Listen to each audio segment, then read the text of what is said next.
कर लिए जिंदगी और समय बर्बाद। अब इतिहास रचने का टाइम आ गया है। बहुत देख लिया अच्छा और शरीफ बनकर।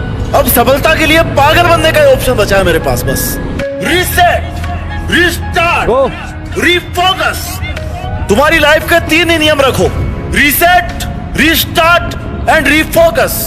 अब तक जो कुछ हुआ ना उसको रीसेट करो, और जो करना है वो आज से रीस्टार्ट करो, और अपने फोकस को अपने टारगेट पर लगाओ। पागलपन की आग को जलाए रखो, गायब हो जाओ 6-7 महीने के लिए। सबको तुम्हें देखकर ये लगना चाहिए कि यार ये बंदा ना, ये आदमी पागल है, ये क्या ही कर लेगा अपने जीवन में। अरे आजकल दिखता नहीं है, क्या करता है आजकल? सब छोड़ के घर बैठ के आया क्या? जब तुम्हारे बारे में तुम्हारे नेबर्स, तुम्हारे रिश्तेदार ऐसी बातें करने लग जाए ना, तब समझ जाना कि वो तुम्हें पागल समझने लगे हैं, और अब वो तुम्हें डिस्टर्ब नहीं करेंगे, क्योंकि उनके समझने में और तुम्हारे पागल बन के रहने में ना बहुत फर्क है। क्योंकि उनकी नजरों में तुम बर्बाद हो, तुम्हारे पास कुछ नहीं है, लेकिन तुम्हारी नजरों में तुम्हारा पागलपन, तुम्हारा जुनून है अपने सपनों को पूरा करने का। क्योंकि तुम्हें पता है कि जीरो से अगर हीरो बनना है ना, तो पागल होके मेहनत करनी पड़ेगी। अगर भटक गए हो ना थोड़ा भी, तो वापस जीरो पर आ जाओगे। जैसे तुम्हें खाने की भूख लगती है ना, वो तुम्हारे खुद खाना खाने से शांत होती है, तो वैसे तुम्हारे सपने तुम्हारी मेहनत से ही पूरे हो सकते हैं। कौन कहता है कि चमत्कार सिर्फ कहानियों में होता है?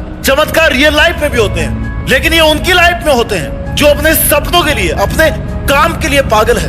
कोई तुमसे कुछ मांगे तो उसको पैसा दे दो, लेकिन अपना टाइम और अपना दिमाग किसी को मत दो।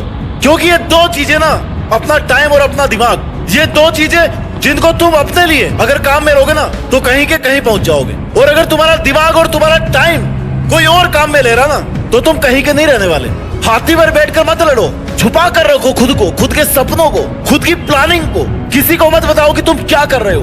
बाहर निकलो तो ऐसा लगना चाहिए कि भाई कोई तुमसे मिलने की भी सोचे ना, तो सोचे कि यार इससे क्या मिलना। अकेले बैठे हो, पढ़ाई का अगर मन नहीं कर रहा ना, तो घूमने चले जाओ। लोगों के सामने पागलों जैसी हरकतें करो, कोई दिक्कत नहीं है। लोगों को तुम्हें पागल समझने दो, इससे फायदा ही होगा ना कि वो तुम्हारा टाइम नहीं खाएंगे। अपने सपने मत बताओ किसी को कभी भी, तुम क्या करना चाहते हो जीवन में। ये बात तुम्हारी परछाई को भी नहीं पता होनी चाहिए।